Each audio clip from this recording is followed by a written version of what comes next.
Now, from the News Channel 5 network, this is Medical Mondays.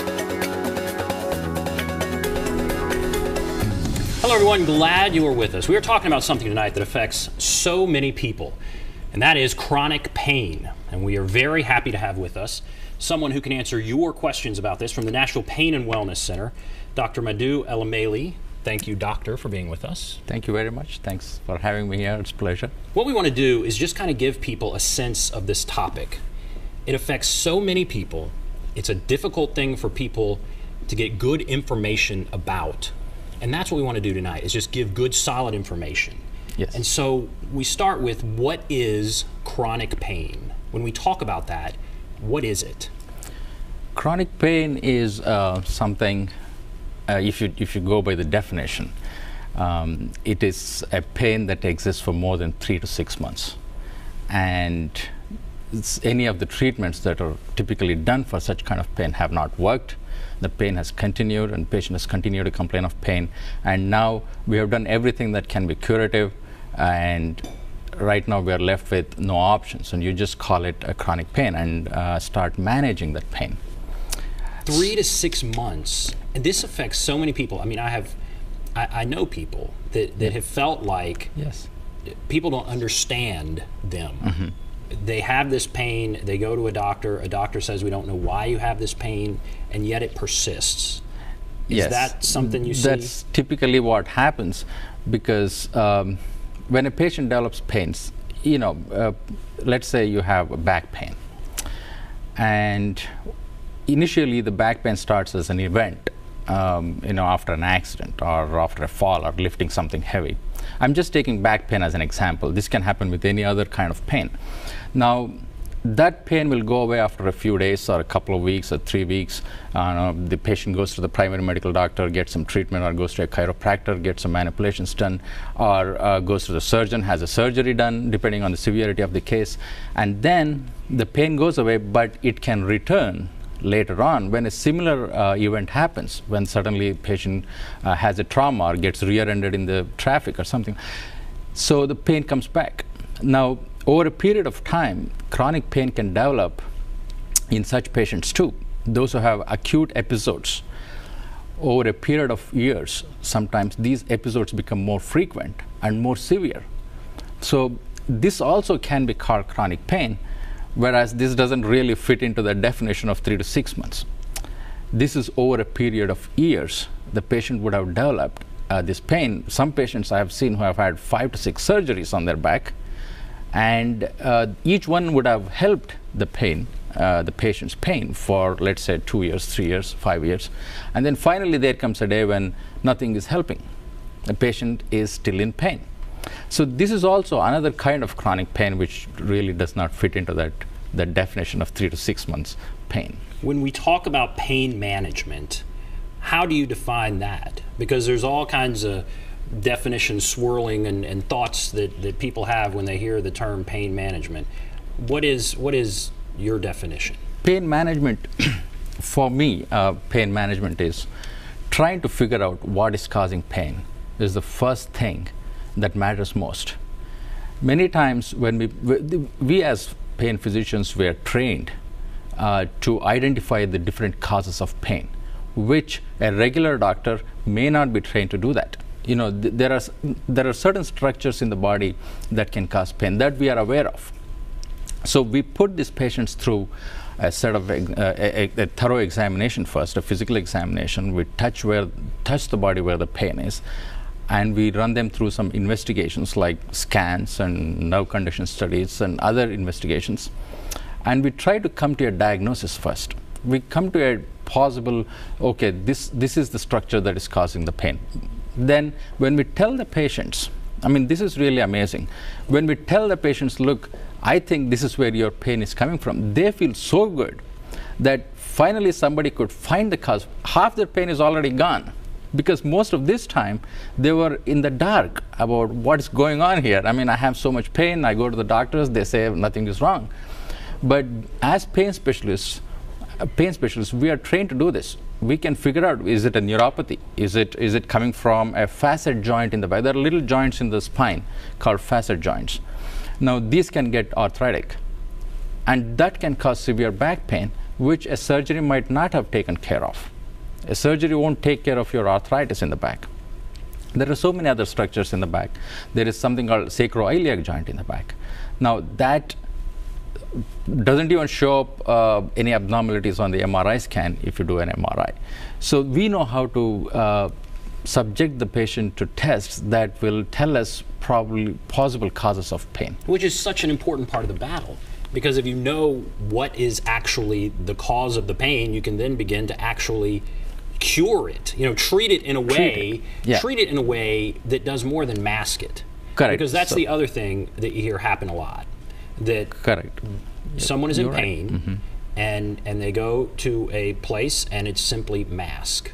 And the root cause is never treated. Never treated. So once we know where the pain is coming from, we start managing it. We may do certain tests, we may do certain injections, procedures, and we may subject them to more tests before figuring out where the pain is. So once it is figured out, we start treating them with different kinds of medications. There is a whole range of pain medications. Each pain medication works on a particular type of pain. There are non-steroidal anti-inflammatory drugs, which we know about, ibuprofen, naproxen. These drugs help with arthritic pain. There are neuropathic drugs like gabapentin or pregabalin. There are drugs which help certain other central pain syndromes like duloxetine. So, and there are muscle relaxants. And there are local anesthetics. So all these drugs, we may be using any of this or a combination of these drugs along with certain procedures to help manage this pain based on what the cause is. So chronic pain is quite prevalent in the world. Actually, recently there were some big studies that were done encompassing like several countries across the world. And they found that even conservatively, they have put the figure at 20 to 30% as the prevalence of chronic pain. So 20 to 30% of the population suffers from chronic pain. And there have been many studies in US too, done by very reliable organizations. That have shown that there's a big prevalence of pain. That is why we're setting out there to manage this problem. And of course, there still needs to be a lot of awareness that has to be built among the physicians and the public in general about this problem. When you say awareness, what do you mean by that? You say even awareness among physicians. Yes. What do you mean? We see all the time patients coming to us with chronic pain, but the physicians who have treated them prior to that may not have figured out where the pain is coming from.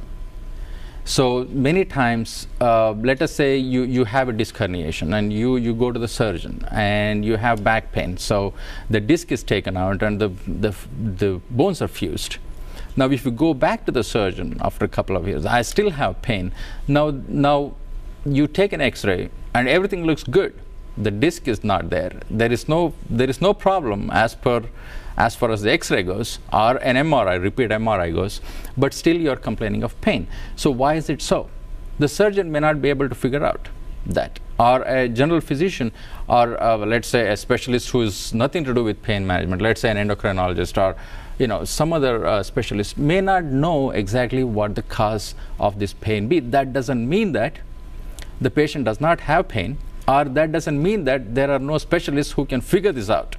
What I want to say using this forum is that we are here. We will try our best as pain physicians to figure out why the patient is complaining of pain. Because we see pain patients suffering severe pain, just giving up on life. If the doctor says that I don't know where your pain is coming from, then the family and friends start doubting the pain, and they're asked to work. They're asked to continue to function in the family. They have to take care of the kids. They have to do the chores at home, or if they're working outside, they have to continue to work. The employer may not believe in your pain. The co-workers may not believe in your pain. So it becomes a big problem for the patient who has a genuine pain to function in the society. So it's extremely important that we tell the public, the physician, the medical faculty, the medical fraternity, and the public in general that yes, there are ways to figure out why there is pain, and there are people who are trained to do this. And that is one more thing before you go to break. I mean, the other thing that people sometimes focus on is the whole aspect of addiction that is associated with pain management. What do you want people to know about that? I feel in the field of chronic pain management, addiction has become a distraction. So the opioid addiction is just taking away all the attention from chronic pain management, which should be actually all this attention should be actually bestowed upon the pain patients who are suffering, and not about addiction. And to discuss why this has happened, that probably will take several hours to discuss this in this forum. I mean, it's a very, very big problem. I totally understand that it's become a big social issue, and but I think right now things are being done, regulations are being put in place to control this epidemic of opioid abuse and addiction. And I do agree that pain management is partly responsible, or maybe to a great extent responsible for all this. And it can be treated without that, obviously. Yes. All right, so we have to take a break. We have several Sure. calls. If you want to call, there's the number, 737 plus 737 7587. We will take a break and take your calls. We'll be back right after this.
Seven, 6, 5, 4, 3, 2. Welcome back to Medical Monday, talking with Dr. Madhu Elameli with the Nashville Pain and Wellness Center about chronic pain, something that affects so many people. We already have several calls, so let's go to the phones. Let's go to Jerry on line 1. Hello, Jerry. Yeah. Hi, what's on your mind? Yeah. 2012, I had a total knee replacement. Okay. okay. And even before that, my knee was hurting on the outside of my knee, but it wasn't like in the joint mostly. But it's Okay.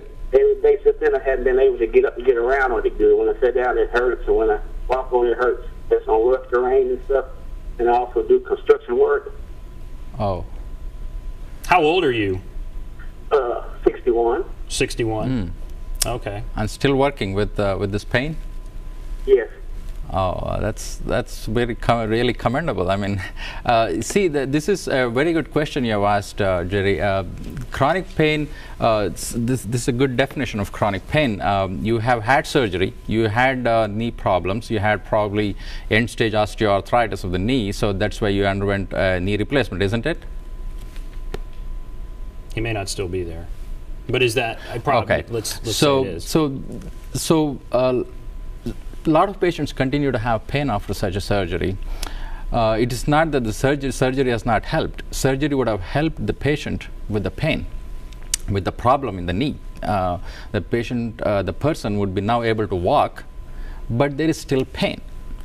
That doesn't mean in any way that the surgery was not needed or the surgery was not successful. The surgery has done its part.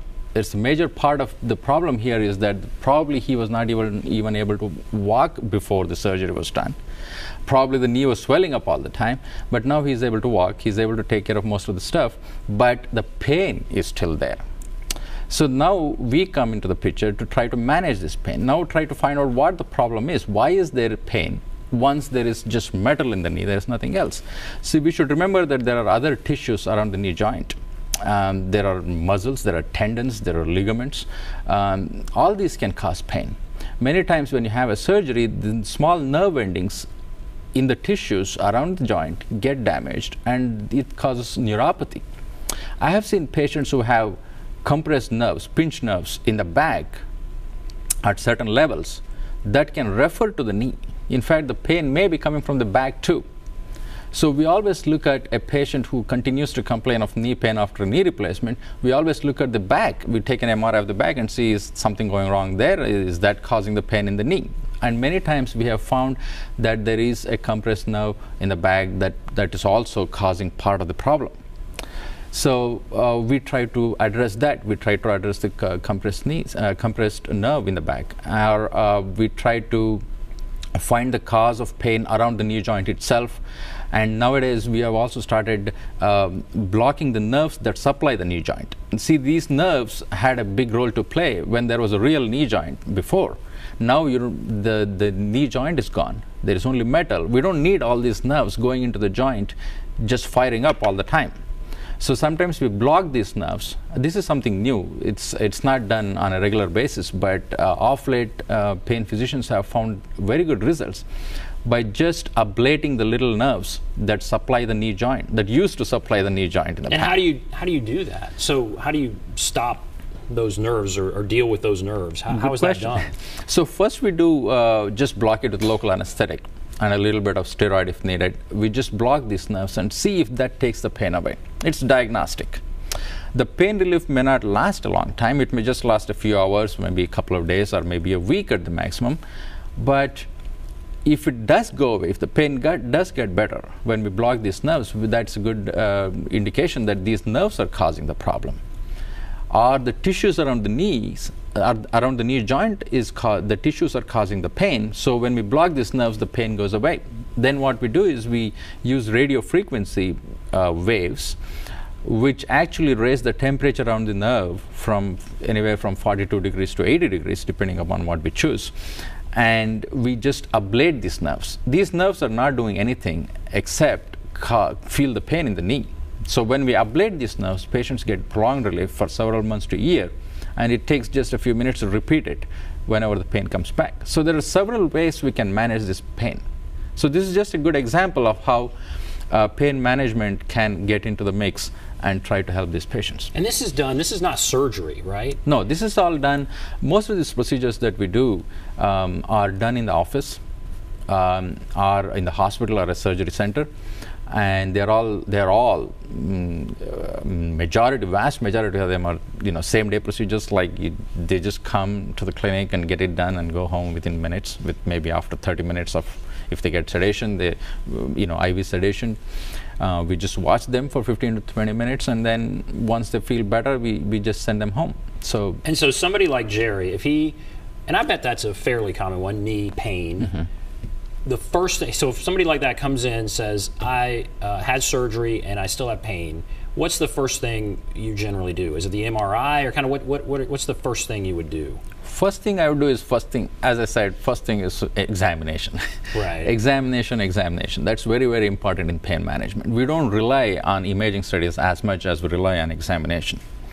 So once we know the examination findings, then we try to correlate them with the imaging studies and with other tests. I may get a nerve condition test done for him to see if there is a neuropathy around the knee, or I may get a nerve condition study to see if there is a pinched nerve in the back. or I might do an MRI of the MRI of the spine. Depends on what I see during the physical examination. If I feel during the physical examination that all the pain is coming from the tissues around the knee joint itself, I may just start treating him with topical ointments or topical creams, or I can just start him on some pain medications initially while we are trying to find out what is going on, and then come up with some procedures that can help him in the longer run. Jerry, thank you. Thank you for that call. Thank you for sharing that. Let's go to Donnie on line 2. Hello, Donnie. Good evening. Hi, what's on your mind? I got a couple questions. I've had my spine 35 years ago got messed up, and I've had pain since then.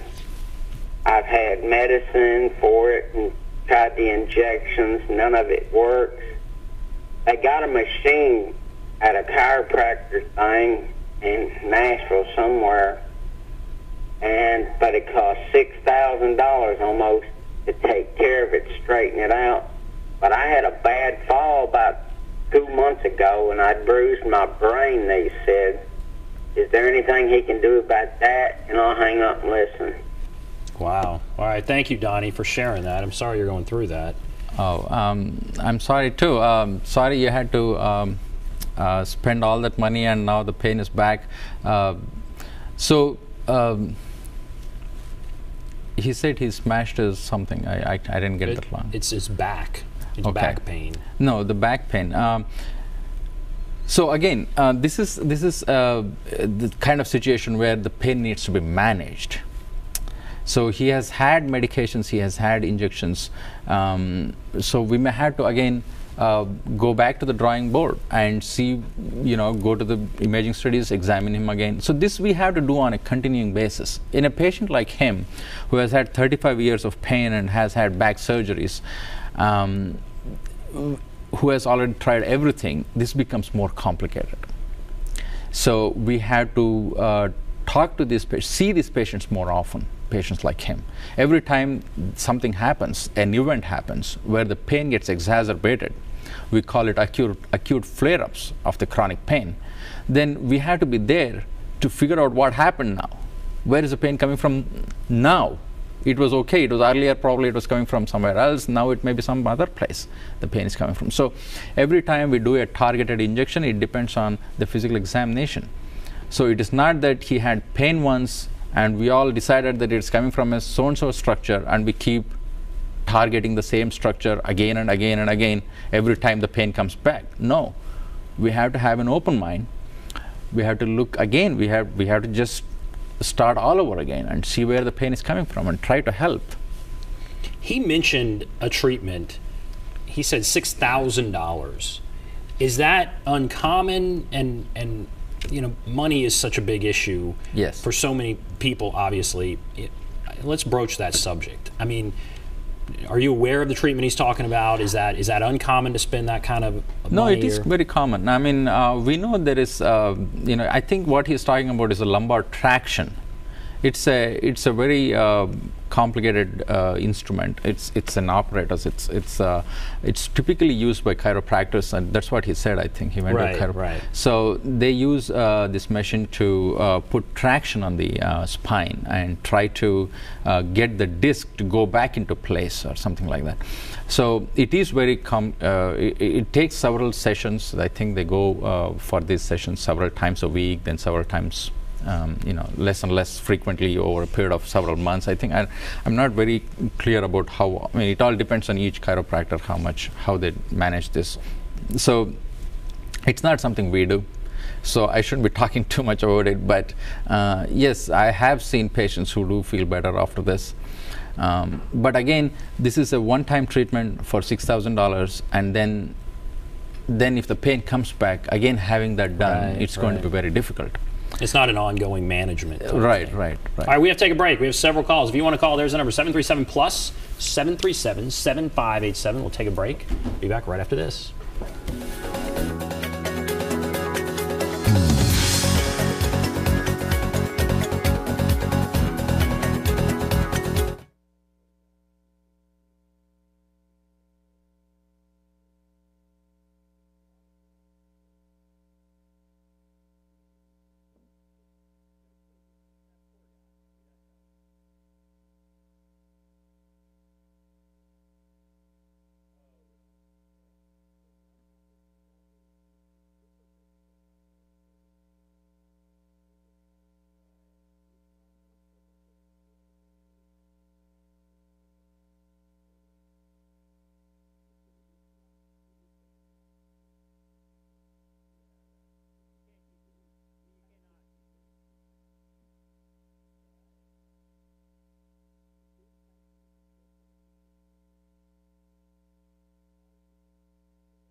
Welcome back to Medical Monday. We are talking about chronic pain with Dr. Madhu Elamali, Nashville Pain and Wellness Center in Brentwood. Several calls. Let's go back to the phones. Sure. Let's go to Maryland on line 3. Hello, Maryland. Yes. Hi. Hi. Hi. How are you doing? Good. What's on your mind? Well, I have a couple of chronic pain issues. Uh-huh. The first one is interstitial cystitis of the bladder, and I didn't know what the doctor might have to say about that, what to do for the pain. Sure. All right, well, yeah, we'll take that one and then we'll come back to you. Okay. It's a very common problem. We see this a lot. Interstitial cystitis causing pelvic pain. Pelvic pain itself is a big problem among women. And one of the major reasons for pelvic pain is endometriosis, which is a common condition. And the other major problem, most common cause of pelvic pain, the second one is, I think, interstitial cystitis, which is where the bladder, the urinary bladder gets inflamed and it becomes chronic. And they first go to the gynecologist, they look up, whatever they can do, they will do. And typically they are next seen by urologists and who diagnose them with interstitial cystitis. There are certain things the urologists do to help patients with interstitial cystitis. But if she's asking a question on this forum, then probably she has already tried all that. Right. Now they are typically referred to us for chronic pain management. And we try to help them with the help of medications first, pain management, pain medications. And there are certain procedures that we do for pelvic pain. So there is something called a plexus, a bunch of nerves that sits right in front of the spinal cord, in front of the vertebral column, not the spinal cord, the vertebral column, the bone, in front of the spine. Inside the pelvis. There's a bunch of nerves. It's called superior hypogastric plexus. This plexus of nerves actually supplies nerves to all the pelvic organs, including the urinary bladder.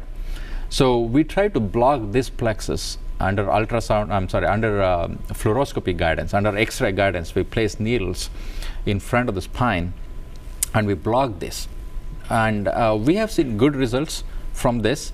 Typically, the pain relief lasts, about a month, 2 months, 3 months, and the pain is brought down to a level where pain medications help well. And then, when the pain comes back, we just have to repeat these blocks. Sometimes we also do what I earlier described as radiofrequency ablation. We can do the ablation of these nerves and give more prolonged relief in the bladder. We sometimes inject alcohol or phenol to ablate these nerves. Not only radiofrequency, we can use the other phenol and alcohol too to ablate these nerves and give prolonged relief from pain. Also, those who have not responded to these procedures, we have done spinal cord stimulators. I have done myself implanted spinal cord stimulators on several of my patients with interstitial cystitis with pelvic pain, and they have done really well. In fact, it's surprising that it's done pretty commonly nowadays. Spinal cord stimulators for back pain and leg pains and for neuropathy, but for pelvic pain, it really works very well. So we've had 3 calls already, and we've heard of knee pain, back pain, yes, and now pelvic pain. Those right. Are those the most common? Or the what back are some of pain the most is the common? most common. The back pain is Low definitely. back pain is the most common. Then we come to neck pain. That's pretty common too. Knee pain is, of course, extremely common. But most of the knee pains are taken care of by orthopedic surgeons. They do their injections, then they take them through surgeries, then end up with replacement. And most of the surgeries help very well, and patients with knee pain do not end up with us unless there is a problem like this. In spite of surgeries, if they continue to have pain, that's when they come to us. And now, Marilyn, you said you had another question. Do you have another question, Marilyn? Yes, I have severe arthritis in my ankles and feet, and I have some other problems with my feet too. Uh-huh. And the only way that I can be where I can walk is to get cortisone shots. And, I have bone spurs, spur heel. I have Achilles tendons that are torn. And Have you already seen there's orthopedic something surgeons? to do about that. Have you already seen an orthopedic surgeon for all these problems? No. I think if you have arthritis of the ankle joints, you should first try to see an orthopedic specialist who specializes in feet problems, and they will have some options for you. First, you have to take care of that arthritis, whatever bone spurs you have. It may be plantar fasciitis. You may have bone spurs at the bottom of the foot, which can also cause pain when you're walking. It may not be just arthritis in the ankle joint. You can have arthritis even in the smaller joints in the foot.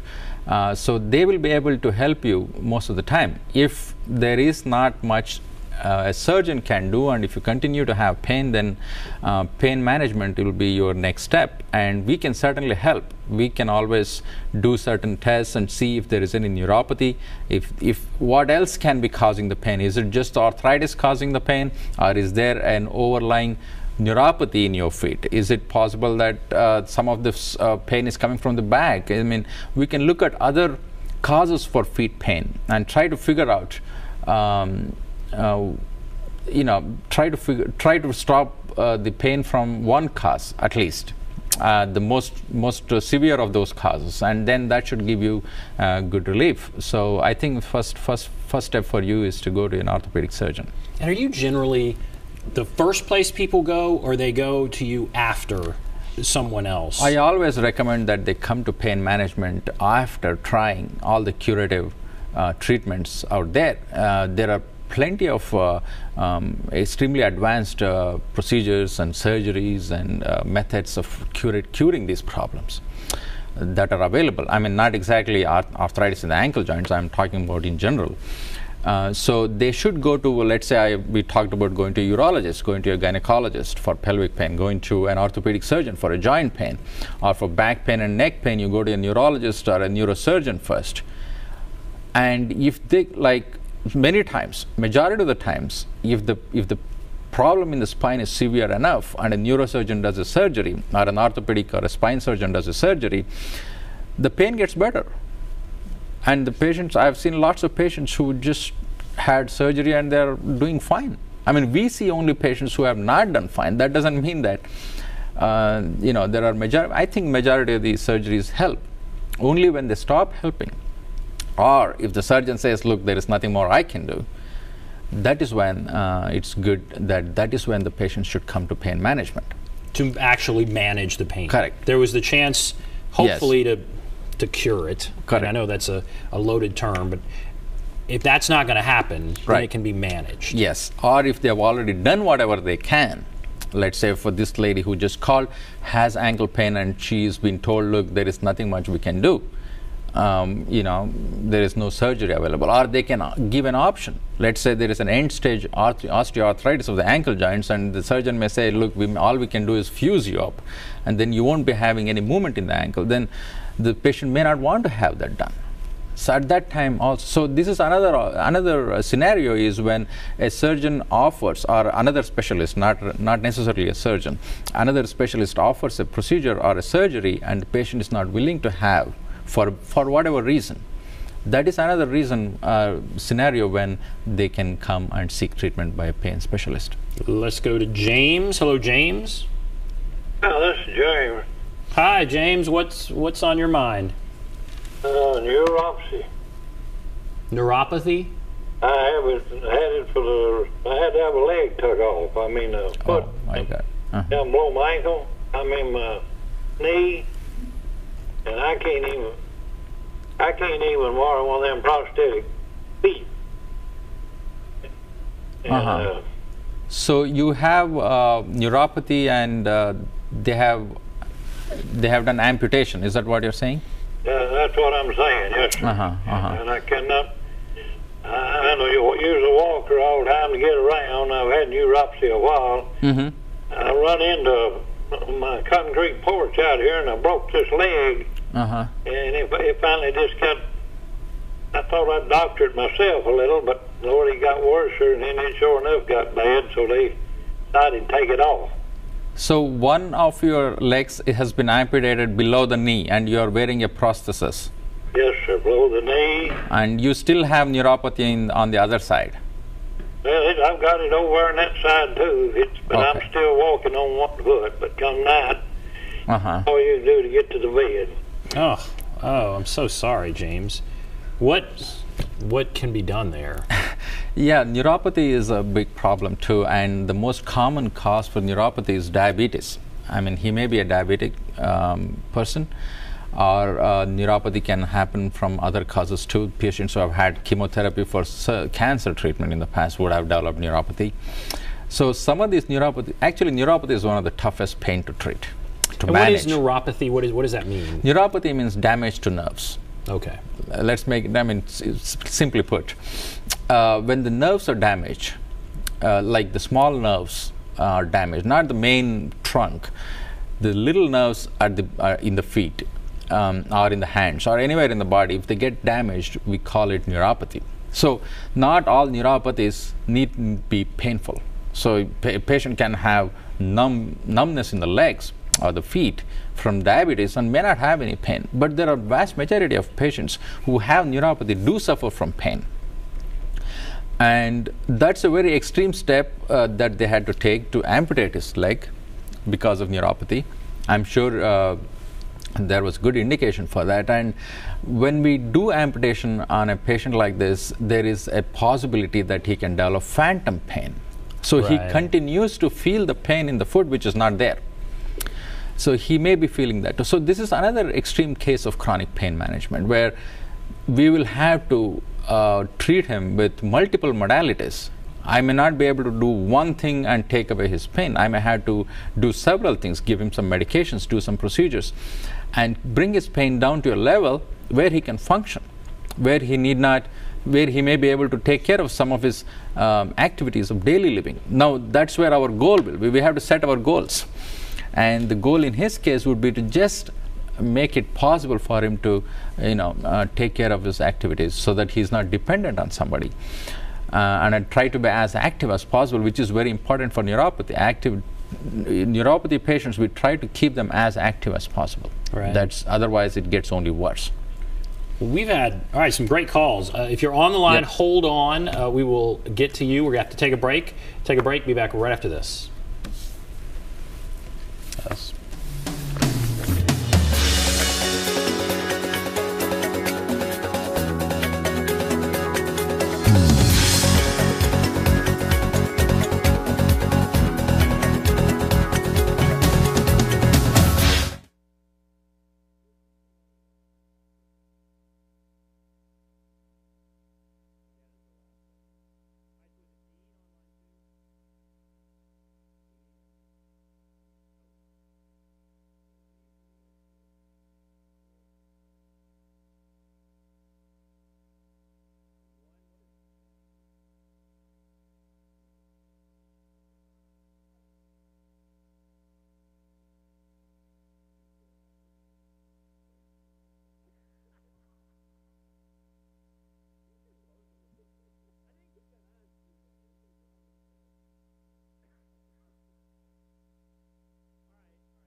Well, we'll talk maybe. 6, 5, 4, 3, 2.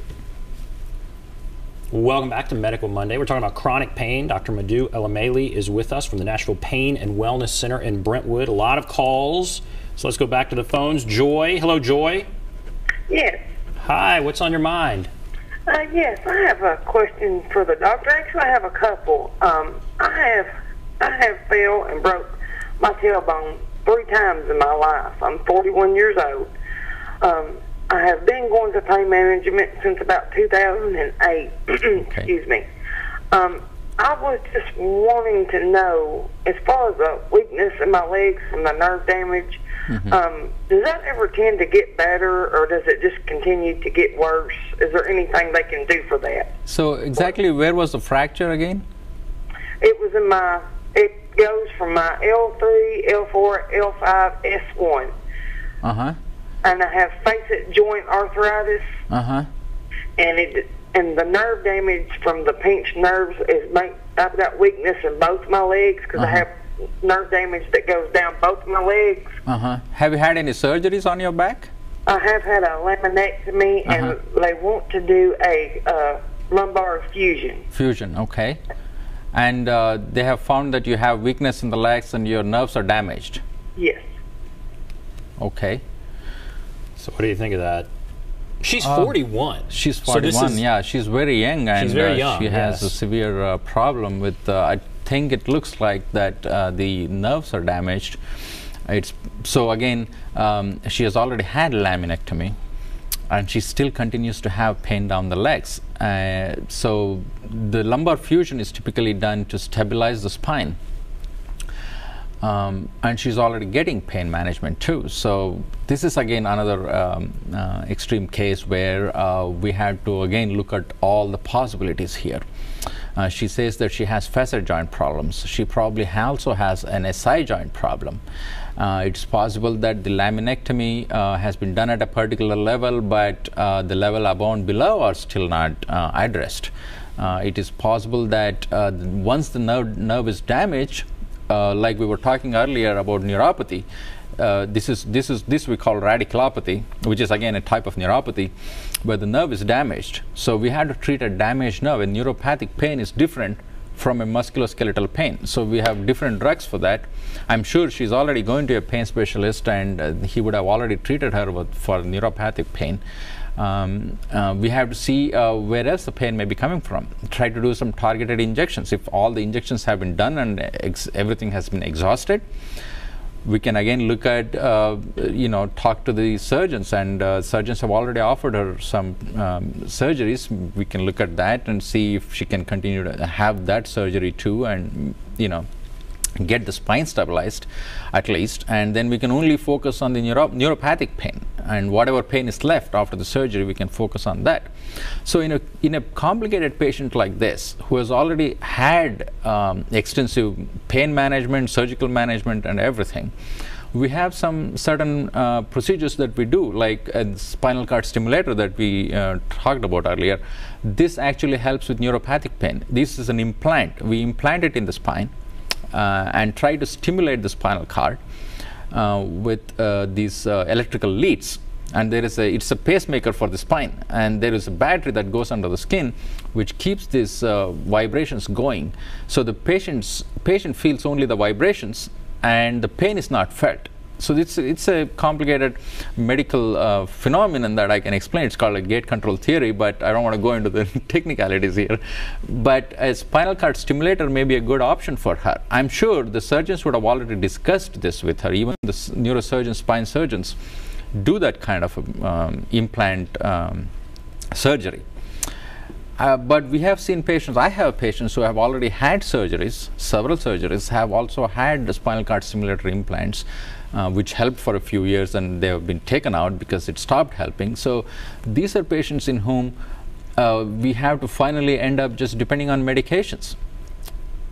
So this is when we may have to use really potent medications, which are called opioids, which everybody is aware of, narcotics, in other words. These are extremely potent drugs, which we may have to treat her with. Probably she's already on those drugs by now. And when you're 41, you want to avoid that, right? I mean, so you really the final step for a patient like this is, if she's already getting a high dose of narcotics, then this becomes a very specialized narcotic management, the opioid management. And then we have certain implants that we do, wherein we have, it's called a pump. It's a spinal pump, wherein we can implant a spinal pump under the skin and fill it up with morphine, and it gets pumped directly into the spine. So you don't have to take it by mouth. It goes directly into the spine and helps the pain. And the amount of drug that enters the body through a pump can be 100 times less than what you take by mouth, and still give better relief. That's good. So these are some of the options that we have for a patient like that. But again, I'm not saying that Joe, right, is a candidate for a pump right away. There may be several things that have not been tried. Again, among pain physicians also, there is a wide range of capabilities. I don't know what kind of pain management specialist she's seeing. Whether there are pain specialists who only do medical management. There are pain specialists who will not do medical management, will only do procedures. And so we may need to get evaluate and see what she has already done, what she has not tried, and try the simple things first, and then take her through the fascinating. There's a lot there. Joy, thank you for sharing that. Let's go to Tony. Hello, Tony. Yes. Hi, what's on your mind? Your prior caller answered a bunch of my questions.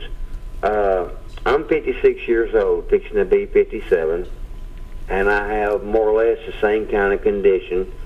I'm taking meloxicam right now and gabapentin, and it is tearing up my stomach. I can no longer take it no more. I want to get off of it. I don't believe in pills for a solution.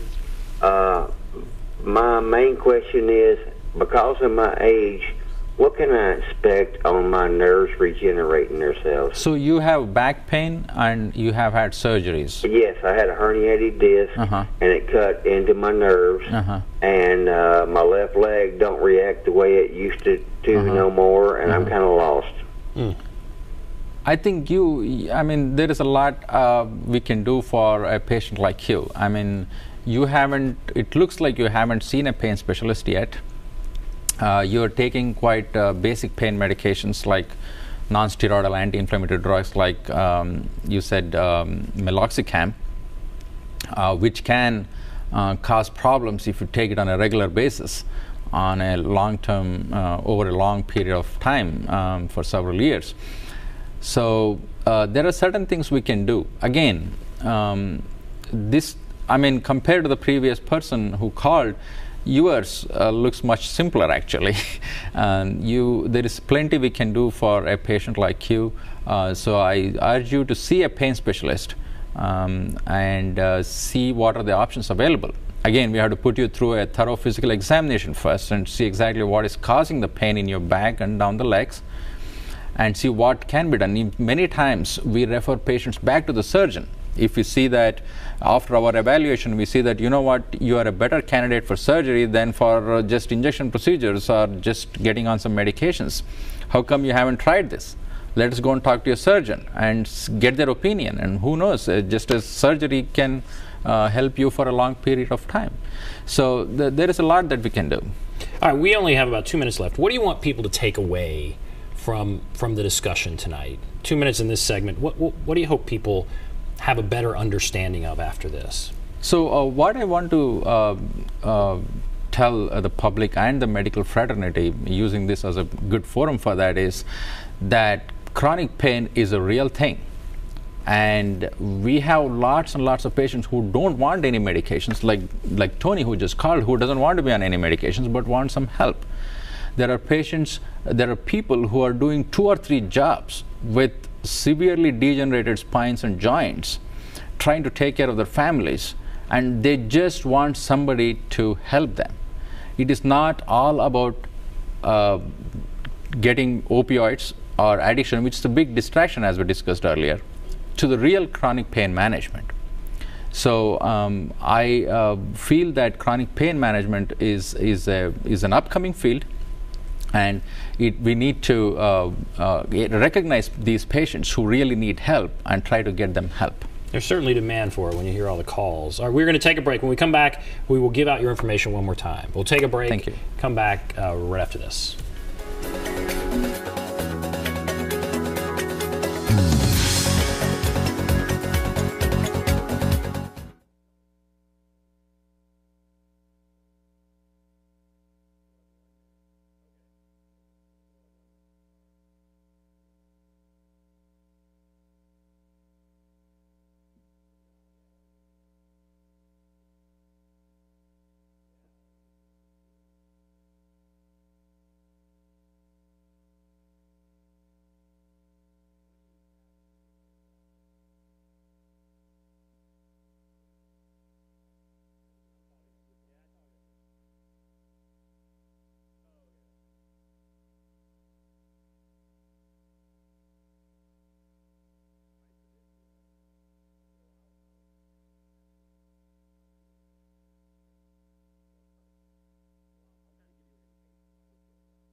Seven, 6, 5, 4, 3, 2. So in our final minute, we want to give you some more information about how you can get a hold of Dr. Ella Maley, and there it is. And what would you recommend? Phone number, all of it? Yeah, all of it. And there is a lot more information we have put in on our website. It's NashvillePainCenters.com, as if we have several centers. But there is only one center. It's in Brentwood. And there is a lot of information available there as to what we are capable of doing and how we treat our patients, and some tour of the practice. So I request your viewers to go to the website and get more information. The website, very good information there. Thank you for your time. Thank you very much. Good information. Thanks for your calls. Stay tuned. Titans Talk is coming up next. Have a great night, everybody.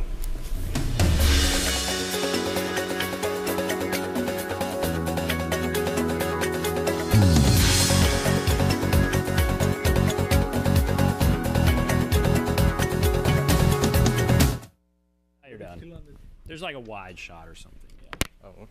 But now you're done. Good job. He's ready to go. I thought you were telling me, get up. There's going to be another show on here in a few minutes, so we do leave pretty fast. Well, you did great. That was great. Thank you. Thank you very much for the moral support. Oh no, it was really good, and we watched on the screen, so It looked we'll have great the in there. DVD You could for hear you. yourself in there. Well, thank you, sir. Thanks. Because it's much different when we're sitting here.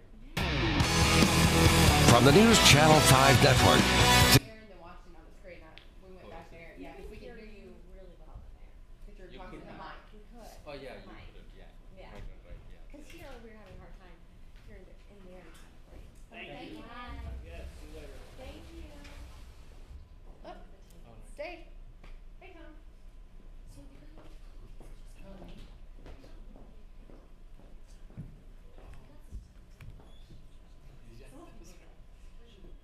Yeah, it's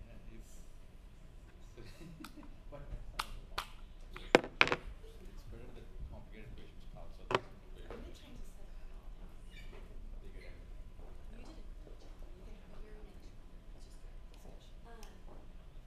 you going to walk in?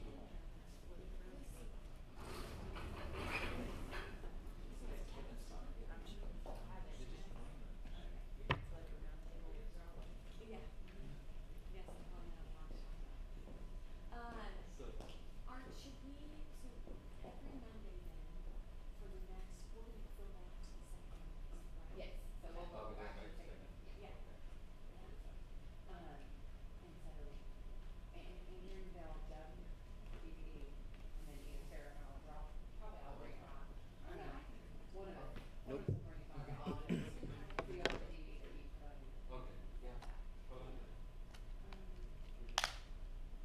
Usually, like when they do shut out, we'll have it the next day, Mary Ellen doesn't. Yeah. And then, I'll get you on, will you share on your schedule, but I'll find my. Watch it yourself. My wife was Oh, did she really? Well, here, let me walk you out.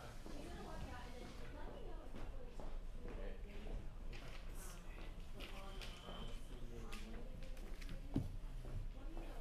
Alright, we got 20 seconds. Yep. But he hasn't opened first, so. Hey, Andrew.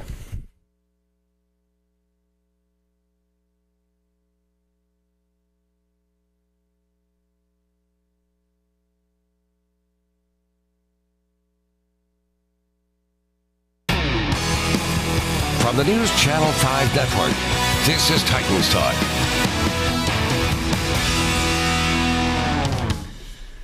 Hey there, and welcome in to Titans Talk.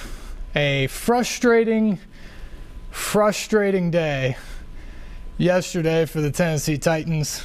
And let's take a look at some of the highlights from that game yesterday as the Titans go into Washington. Kendall Wright gets them on the board and in front early on with a touchdown catch.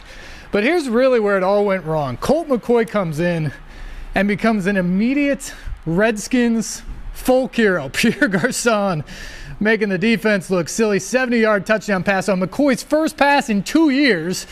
But look at that. Charlie Whitehurst to Derek Hagan.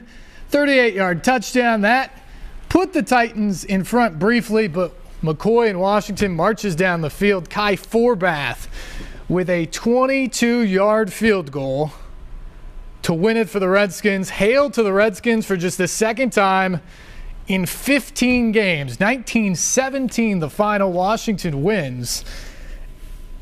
And the Titans once again find a way to lose a game that was there to win.